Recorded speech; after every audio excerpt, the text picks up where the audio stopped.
মাত্র 2 থেকে 3টে কাজ করবেন, অ্যাম্পলিফায়ারের নয়েজ মুক্ত হবে। তো বন্ধুরা, আজকের ভিডিওটা একটু আলাদাভাবে সাজিয়েছি আপনাদের জন্য, যে অ্যাম্পলিফায়ারের নয়েজটা কিভাবে মুক্ত করবেন। এবং এই নয়েজটা যখন আপনি একটা অ্যাম্পলিফায়ার তৈরি করবেন, তখন কিন্তু এই নয়েজটা এমন একটা বিরক্তিকর জিনিস, যেটা আপনার কাস্টমার কখনো আপনার অ্যাম্পলিফায়ারের মিউজিক শুনে খুশি হবে না, তেমনি করে আপনার নিজের মন থেকেও আপনার ভালো লাগবে না। তো বন্ধুরা, একটা অনুরোধ করব, এই যে ভিডিওটা আমি করেছি আপনাদের জন্য কষ্ট করে, ভিডিওটা লাস্ট পর্যন্ত দেখবেন আশা করি। আর ভিডিওটা ভালো লাগলে কিন্তু অবশ্যই চ্যানেলটা সাবস্ক্রাইব করে পাশে থাকবেন। দেখেন বন্ধুরা, একটা কাজ যদি আমরা সম্পূর্ণরূপে না দেখি, অর্ধেক বিদ্যা কিন্তু ভয়ঙ্কর। অর্ধেক বিদ্যা নেওয়া খুবই ভয়ঙ্কর, এটা আমি আগে থেকে বলে দিচ্ছি। অনেকের আছে এত কথা ভালো লাগে না, কাজটা আগে দরকার। তো এই জন্য বলছি ভিডিওটা সম্পূর্ণ দেখবেন। দেখেন বন্ধুরা, এখানে একটা অ্যাম্পলিফায়ারের সার্কিট আছে, সেটা যে কোনো সার্কিট থাকতে পারে। আপনার ধরে ট্রানজিস্টর সার্কিট কিংবা আইসি সার্কিট, যে কোনো সার্কিট থাকতে পারে। সব সার্কিটের জন্য এই মাত্র 2 থেকে 3টে কাজ করলে কিন্তু আপনার সম্পূর্ণরূপে আপনি হামিং মুক্ত থাকবেন। এবং হামিংটা কেন হয় এটাও জানতে হবে। দেখেন, আমি প্রথমে ট্রানজিস্টর সার্কিটে কিভাবে নয়েজ মুক্ত করতে হয় এটা আমি দেখাই। এই তথ্যটা মনে রাখবেন এবং ভিডিওটা সবার মাঝে শেয়ার করে দিবেন, যাতে সবাই দেখতে পারে। আমাদের সবথেকে আগে চিনতে হবে হেডের তার। এই যে আমার কাছে যে তারটা আছে, এটা কিন্তু হেডের তার না, কিন্তু হেডের তারের কোয়ালিটি। এই যে তারটা, এই তারটা কিন্তু হামিংয়ের জন্য খুবই গুরুত্বপূর্ণ একটা ভূমিকা রাখে, হামিং বন্ধ করার জন্য। আপনি বাজারে গিয়ে বলবেন, মার্কেটে গিয়ে যে আমাকে হেডের তার দেন, তো 1 গজ হেডের তার হলে আপনার যে জায়গায় কাজ করতে হবে, হেডের তার 1 গজে সম্পূর্ণ ক্লিয়ার হয়ে যাবে। হেডের তার কিছুটা দেখতে এরকম হয়, ভিতরে দেখবেন এরকম একটা জাল জাল একটা গ্রাউন্ড কভার থাকে, এবং ভিতরে থাকে 2টো তার। এরকম 2টো তার বেরোবে, এবং তারটা হবে প্লাস্টিকের কভার, ভিতরে কিন্তু এরকম গ্রাউন্ড লেভেলের তার থাকে। এই তারটা আপনাকে কিনতে হবে। এই তারটা কিনে কি করতে হবে,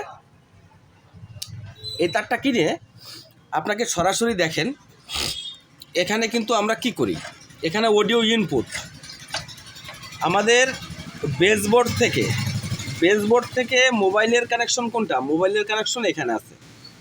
যেখানে মোবাইলের আমরা যেটা কট ব্যবহার করি, ইনপুট অডিও ইনপুট, এখান থেকে অডিও ইনপুট হয়ে এখান থেকে বেসবোর্ড থেকে আউটপুট হয়েছে, তাই তো।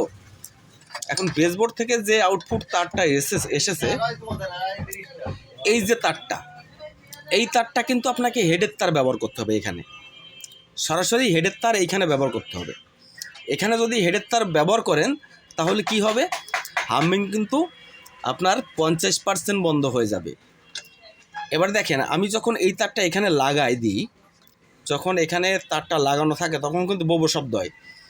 আপনি যখন এই তারটা খুলে দেবেন, এখান থেকে যখন খুলে দেবেন, তখন গ্রিড দিলে কিন্তু গ্রিড হয়, তখন কিন্তু কোনো নয়েজ থাকে না। এখানে গ্রিড দিলে গ্রিড হয়, কোনো নয়েজ থাকে না। এবার যখন তারটা লাগান, তখন কিন্তু বোবো শব্দ উঠে যায়। এটা হচ্ছে সমস্যা। যখন আপনি এই হেডের তারগুলো ব্যবহার করবেন, তখন কিন্তু নয়েজগুলো মানে গ্রাউন্ড হয়ে যাবে, কারণ ওর ভিতরে যে গ্রাউন্ড ওয়্যার আছে, ওইখান থেকে কিন্তু নয়েজগুলো একেবার মানে ওর যে নয়েজের সিস্টেমটা একেবারে বন্ধ করে দেয়। এবার এখানে আপনি দিছেন হেডের তার, আপনি মোবাইলের যে কানেকশনটা আছে অডিও ইনপুট, এই অডিও ইনপুটেও কিন্তু আপনাকে হেডের তার ব্যবহার করতে হবে। এমনকি অডিও যেখানে দেখেন, এখানে 5 ভোল্টের যে ইয়েটা আছে, MP3 আছে, MP3তেও কিন্তু অডিও ইনপুটে আউটপুটে আপনার হেডের তার ব্যবহার করতে হবে। এই 3টে জায়গায় হেডের তার ব্যবহার করতে হবে। এবং দেখেন আরেকটা বিষয়, আপনি যখন অ্যাম্পলিফায়ারের ক্যাপাসিটারের যে গ্রাউন্ড তারটা আছে, এখানে ট্রানজিস্টরের ক্ষেত্রে গ্রাউন্ড তারটা আছে, তখন কিন্তু এই গ্রাউন্ড তারটা কিন্তু আপনাকে মাটিতে অর্থাৎ এখানে একেবারে বডিতে কিন্তু ঝালাই করে লাগাই দিতে হবে। এই বডিতে ঝালাই করে না লাগাই দিলে কিন্তু আপনার কখনো হামিং বন্ধ হবে না। এই কাজগুলো আপনাকে করতে হবে। আরেকটা দারুণ কাজ আছে, যদি আপনার অ্যাম্পলিফায়ার সাউন্ড কোয়ালিটি ভালো না থাকে, তাহলে আপনাকে আরেকটা কাজ করতে হবে। দেখেন, এখানে কিন্তু একটা 2073 ট্রানজিস্টর আছে। 2073, এখানে দেখেন 2073, অনেক সেটে আছে D880 থাকতে পারে। তো এইটাকে এখান থেকে রিমুভ করবেন, এখানে সরাসরি এটাকে উঠাই ফেলবেন। উঠাই ফেলে কি করবেন, উঠাই ফেলে আপনাকে একটা কাজ করতে হবে, যারা টেলিভিশনের কাজ করেন তাদের কাছে সরাসরি পার্টসটা থাকার কথা। এখানে দেখেন 2482, এখানে 3টে ট্রানজিস্টর থাকে কালার কন্ট্রোলিং করার জন্য, কালার 3টে ট্রানজিস্টর থাকে। ওই ট্রানজিস্টরটা কি করবেন আমি দেখাচ্ছি, ট্রানজিস্টরটা আপনাদের সরাসরি দেখাচ্ছি আমি। এখানে দেখেন এই যে ট্রানজিস্টর এইখান থেকে তুলবেন, তুলে আপনি কিন্তু সরাসরি এইখানে ফিট করে দিবেন। কেন ফিট করবেন এটা একটা মূল বিষয়। আমরা এখানে যে ট্রানজিস্টরটা থাকে এই ট্রানজিস্টরটা কিন্তু লো ভ্যালু, মানে এতে যদি একটু অতিরিক্ত গরম হয় তাহলে কিন্তু ভ্যালুটা লেস হয়ে যায়।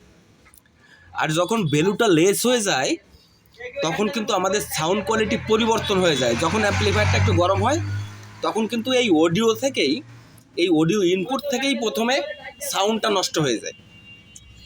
সাউন্ডটা নষ্ট হলে তাহলে আউটপুট থেকে কিন্তু অডিও ইনপুট থেকে যেহেতু আপনার সাউন্ড কোয়ালিটি নষ্ট হয়ে যাচ্ছে, তাহলে আউটপুট থেকে তো সাউন্ড কোয়ালিটি নষ্ট হবেই, এটা স্বাভাবিক।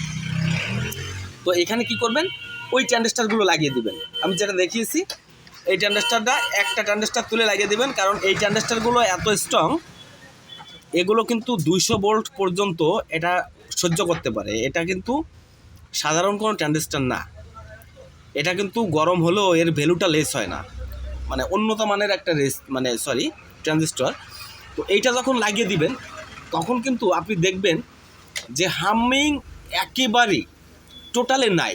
এরপর আরেকটা কাজ আছে, দেখেন এই কাজগুলো আপনাদের জেনে রাখা উচিত।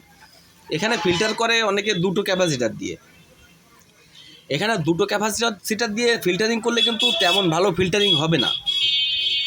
এখানে আপনাকে 4টে থেকে 6টা ক্যাপাসিটার লাগাতে হবে। আর এখানে রেকটিফায়ার লাগিয়েছি, দেখেন এই ধরনের রেকটিফায়ার লাগাতে হবে, তাহলে কিন্তু ভালো হবে। সবথেকে বড় বিষয় এখানে ফিল্টারিংটা ভালো করতে হবে। ক্যাপাসিটার দিতে হবে 6টা, মিনিমাম 6টা রাখতে হবে। 6টা যদি রাখেন তাহলে আপনার ফিল্টারিংটা ভালো হবে। আর ফিল্টারিং যদি ভালো না হয় তাহলে কিন্তু ইফেক্ট একটু না হলেও একটু থাকবেই। আর মূল কাজ হচ্ছে, মূল যে কাজটা, সেই মূল কাজটা কিন্তু আমি আপনাদেরকে দেখিয়েছি।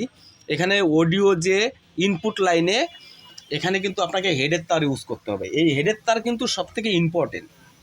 এই হেডের তার ইউজ করলে আপনি কখনও কিঞ্চিত পরিমাণ হামিং আপনার অ্যাম্পলিফায়ারে দেখতে পারবেন না। তো বন্ধুরা, এটুকু ছিল আপনাদের মাঝে শেয়ার করার জন্য। আর ভিডিওটা ভালো লাগলে অবশ্যই চ্যানেলটা সাবস্ক্রাইব করে পাশে থাকবেন। সবাইকে নমস্কার।